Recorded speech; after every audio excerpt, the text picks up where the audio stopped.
पहले मैं आपका एक जवाब दे दूं कि जब प्रधानमंत्री ही झूठ बोलें तो कौन सी पुलिस उनके खिलाफ एफआईआर करेगी।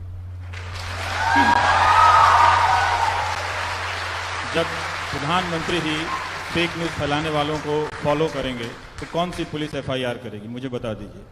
तो जब सरकार ही फेक न्यूज़ को या फेक तस्वीर को एक तरह से ऑथराइज करने लगे, मान्यता देने लगे, तो पुलिस उसके खिलाफ नहीं कार्रवाई कर सकती, क्योंकि हमारी पुलिस उस तरह से नहीं बनाई गई है। उसकी उसी मानसिक और उसकी जो भी है तैयारी नहीं है। तो हमें इस बात को देखना चाहिए कि वो सिर्फ न्यूज़ नहीं है। जब आप एक बड़े से गैदरिंग में ये कह देते हैं कि भगत सिंह से मिलने कोई नहीं गया, तो वो एक झूठ है, और वो एक सामान्य झूठ नहीं है, वो बहुत सोच समझ के बोला गया एक झूठ है। और इस झूठ से मिलता जुलता बहुत सारे ऐसे झूठ हैं जो आपके अंदर एक नागरिक के भीतर एक बेस तैयार करते हैं। मैं कहता हूं कि क्या इस झूठ के बगैर आप प्रधानमंत्री को नहीं पसंद कर सकते हैं? बिल्कुल कर सकते हैं। इसके बगैर भी उन्हें आप देख सकते हैं, उन्हें गले लगा सकते हैं, पर मैं ये समझना चाहता हूं कि उन्हें इसकी क्यों ज़रूरत पड़ती है। एक बात है, आज ज़रूर दुनिया में फेक न्यूज़ का दौर रहा। फ्रांस में एक 19वीं सदी की बात है कि देफ्रू अफेयर्स बड़ा फेमस अफेयर्स है। तो उसमें होता यह है कि फ्रांस की सेना बहुत ख़राब प्रदर्शन कर रही होती है। तो जो उसका कप्तान है एक देफ्रू, वो यहूदी है, और उसके खिलाफ एक अफवाह फैलाई जाती है कि इसने कुछ महत्वपूर्ण जानकारियां जर्मनी की सेना को दे दी हैं, जिसकी वजह से हमारी स्थिति खराब हुई है, और उसे देशद्रोह की सज़ा दी जाती है। और लेकिन जब बाद में पता चलता है कि नहीं, इसने नहीं किया, जो आर्मी चीफ था उसने इस तरह की अफवाह फैलाई है। तो अपने सेना के इंटरनल पॉलिटिक्स का ध्यान डाइवर्ट करने के लिए भी ये हुआ था। और यहीं से पब्लिक इंटेलेक्चुअल का एक रोल उभरता है प्रिया, कि पहली बार ऑथर्स, राइटर्स उस यहूदी के सपोर्ट में आते हैं कि चूंकि ये आपके देश का माइनॉरिटी है, तो आप इसे स्वाभाविक तौर पे इसे देशद्रोही शक नहीं कर सकते, आप प्रमाण दीजिए। हाँ, तो उसका क्या असर होता है, आप जाकर, अब ले चलता हूँ मैं आपको अमेरिका। 2016 1 दिसंबर को एक खबर वेबसाइट पर छपती है कि हिलेरी क्लिंटन पीडोफाइल हैं और लड़कियों के साथ यौन अत्याचार करती हैं। तो ये खबर छपती है और ये खूब वायरल होती है, जहाँ पे जिस वेबसाइट पे बताया जाता है कि वाशिंगटन डीसी में ये होटल है, रेस्तरां है, पिज्ज़ा का रेस्तरां है, और इसके बेसमेंट में बच्चों को बंद करके रखा गया है। फिर वो कई बहुत दूर के इलाके का एक आदमी उठता है और अपने दोस्तों से कहता है कि हमें बच्चों को बचाने चलना चाहिए। हाँ, ये कहानी मैं क्यों बता रहा हूँ, आपको अभी तुरंत समझ में आएगी ये बात। तो वो उसके दोस्त मजाक उड़ा देते हैं कि ऐसी कोई बात नहीं है, ऐसा हमने कभी सुना नहीं है, और बचाने हम कौन होते हैं जाने वाले। लेकिन वो आदमी उठता है और एक सेमी ऑटोमेटिक बंदूक लेता है और उस रेस्तरां में पहुंचता है। पहले वो बेसमेंट खोजता है, उसको बेसमेंट नहीं मिलता है, लेकिन जहां सामान रखा हुआ है, रसोई का, राशन का सामान, उसको गोली मार के दरवाज़ा तोड़ता है। फिर पीछे जाता है तो बच्चे हैं लेकिन खेल रहे हैं, मगर वहाँ पर बेसमेंट नहीं मिलता है, पर वो किसी को मारता नहीं। तो आप नॉर्मल होगा कि कोई बड़ी घटना नहीं हुई। लेकिन इसी अक्टूबर में क्या होता है कि एक नौजवान उठता है, और क्योंकि उसे एंटी मुस्लिम, एंटी यहूदी इतना फीड किया गया है लगातार पिछले 2 साल के अमेरिका में, कि वो इस सिनेगॉग में जाता है जहां अपनी पूजा अर्चना के लिए यहूदी लोग जमा हुए हैं, और उनको गोलियों से भून देता है। उसी के साथ एक और आदमी है सीजर, जो इसकी नौकरी चली गई है, बेरोजगार है। कहाँ तो वो उसको नाराज होना चाहिए था अपनी सरकार की आर्थिक नीतियों से या सरकार से, लेकिन लगातार नफरत के मैसेजेस के कारण वो वैन में रहता है, उसके पास अपना घर भी नहीं है। तो पूरा जो यहाँ जो व्हाट्सएप का जो मीम होता है, उससे उसने अपने कार को पूरा स्क्रीन पे छाप रखा है कि मुझे हिलेरी क्लिंटन से नफरत है, मुझे CNN से नफरत है, ट्रंप जो है वो भगवान का अवतार है, ये सब है। और वो 14 ऐसे लोगों को पार्सल से बम भेज देता है। तो बिल्कुल ये संभव है। पहले भी फेक न्यूज़ के आधार पर अमेरिका ने स्पेन पे अटैक कर दिया था।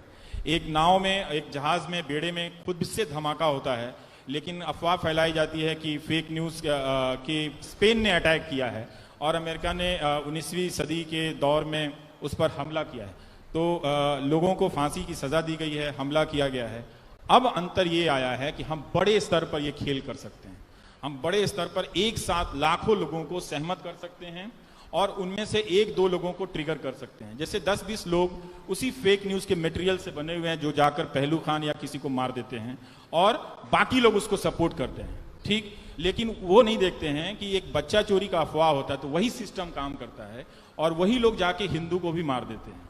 तो एक तरह से एक पॉसिबिलिटी आपके अंदर बनाई गई है कि हम जब चाहें इस क्राउड को, मैंने एक तरह से प्रोग्राम कर दिया है, इसका रेफरेंस पॉइंट बदल दिया है। जैसे आपसे कहा जाए कि जर्मनी से क्या याद आता है, तो आप तुरंत कहेंगे कि हाँ 1930 हिटलर का जर्मनी है और वो कंसंट्रेशन का कैंप है ऑश्विट्ज है। हाँ? आज सुबह ये किताब पढ़ रहा था तो वो नोबेल प्राइज विजेता हैं 2002 के, तो वो समझा रहे हैं कि कैसे पूरा रेफरेंस पॉइंट बदल दिया गया।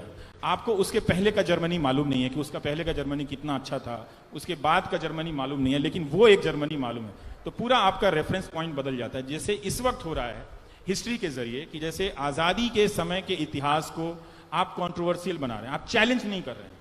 चैलेंज करते तो आप सोर्सेज के साथ किताबें लिखते, सेमिनार करते, बात करते, लेकिन टीवी डिबेट में जाके कभी कहते हैं कि इस पटेल ने अन्याय कर दिया, तो कभी कहते हैं नेहरू ने पटेल के साथ धोखा दिया। ऐसा लग रहा था कि जवाहरलाल नेहरू गांधी जी के साथ मिलकर अंग्रेजों से नहीं पटेल और बोस से लड़ रहे थे। हाँ, और इन लोगों के खिलाफ, क्योंकि पटेल और बोस को सेटल करने के लिए 10 साल जेल में रहे, नेहरू को और कोई काम नहीं था। तो ये नहीं बताया जाता है कि उनकी जीवनी में, आप राजमोहन गांधी की जीवनी पढ़िए तो बड़ा ही मार्मिक क्षण है। 12 दिसंबर 1950 को डॉक्टरों के कहने पे पटेल को जाना पड़ता है मुंबई, क्योंकि यहाँ का जो ठंड है वो बर्दाश्त नहीं कर पा रहे हैं वो। तो जाते वक्त जवाहरलाल नेहरू शाम को मिलने आते हैं, कहते हैं कि जाने की कोई ज़रूरत नहीं है सरदार, हम सब आपका ख्याल रखेंगे, आप यहीं रहिए। लेकिन सुबह उनसे एनवी गाडगिल मिलने आते हैं और वो कहते हैं कि मुझसे एक वादा करो, मैं अब ज़्यादा दिन जिंदा नहीं रहने वाला हूँ। तो एनवी गाडगिल कहते हैं कि हाँ कहिए, मैं वादा करता हूँ। तो सरदार पटेल गाडगिल साहब का हाथ अपने हाथ में लेकर कहते हैं कि हिंदी में तो मैंने यही पढ़ा था कि मेरे बाद जवाहर अकेला हो जाएगा, तुम उसका साथ मत छोड़ना। और जो अंग्रेजी में लिखा हुआ है कि उसमें ये लिखा है राजमोहन गांधी ने कि पंडित जी के साथ तुम्हारी जो भी डिफरेंसेस हों तुम उनको छोड़ना मत। तो जो आदमी जिसको हम इस तरह से बाइनरी में प्रेजेंट कर रहे हैं, अपने आखिरी दिन में 15 दिसंबर को उनका निधन हो जाता है और वो जा रहा है, तो हम फेक न्यूज़ को सिंबलाइज करते हैं। कैसे? आपने वो मूर्ति बना दी। मूर्ति आप बना सकते थे, लेकिन वो मूर्ति बनाने की प्रक्रिया क्या है? उस पूरी प्रक्रिया में 4 साल में आपने पटेल को नेहरू के बरक्स खड़ा किया, छोटा बड़ा करके फिर उसको सिंबलाइज किया, तो वो मूर्ति तो है ही।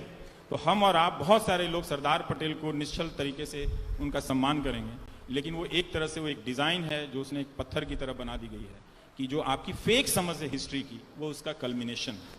तो इस प्रोसेस में वो मूर्ति बनी है। मुझे उससे ज़्यादा समस्या होती है। ऐसे उनकी मूर्तियों की कोई कमी नहीं है, और भी ऊंची बन सकती है, वो ऊंचे कद के नेता ज़रूर थे। तो बहुत तरह के आपके साइकोलॉजिकल, अगर आप अलर्ट नहीं रहेंगे, तो मैं जल्दी एक बात खत्म कर देता हूँ कि लोकतंत्र में सूचना और समझ का बड़ा रोल है। अगर ये चीज़ नहीं है आपके पास, तो आप एक गुलाम से भी बदतर हैं। अगर सूचना पहुंचने के माध्यम फेक हो जाएं और सूचनाओं को ही फेक कर दिया जाए, तो फिर आप एक नागरिक के रूप में परफॉर्म नहीं कर सकते हैं। मुझे नहीं लगता कि 150 साल की आज़ादी की लड़ाई हमने इसलिए लड़ी थी कि हम अपनी स्थिति, समझ और सूचना के स्तर पर गुलाम वाली बना लेंगे। तो सावधान रहिएगा, ये हंसने या मजाक करने की चीज़ नहीं है। ये किसी सरकार के आने और जाने से नहीं है, ये किसी के बड़े स्केल पे करने या किसी के छोटे स्केल पे करने की चीज़ नहीं है। ये जो आपने अपनी आज़ादी हासिल की थी कि तरह तरह के तर्कों और संदर्भों से आप सोचेंगे, उसको समाप्त करके एक सुरंग में आपको ठेलने की कोशिश है। अगर आपको सुरंग में जाना इतना अच्छा लगता है तो आपको मुबारक। मुझे अच्छा नहीं लगता है, इसलिए मैं इतना जोखिम लेके आपको बता रहा हूँ कि आने वाले दिन अच्छे नहीं हैं।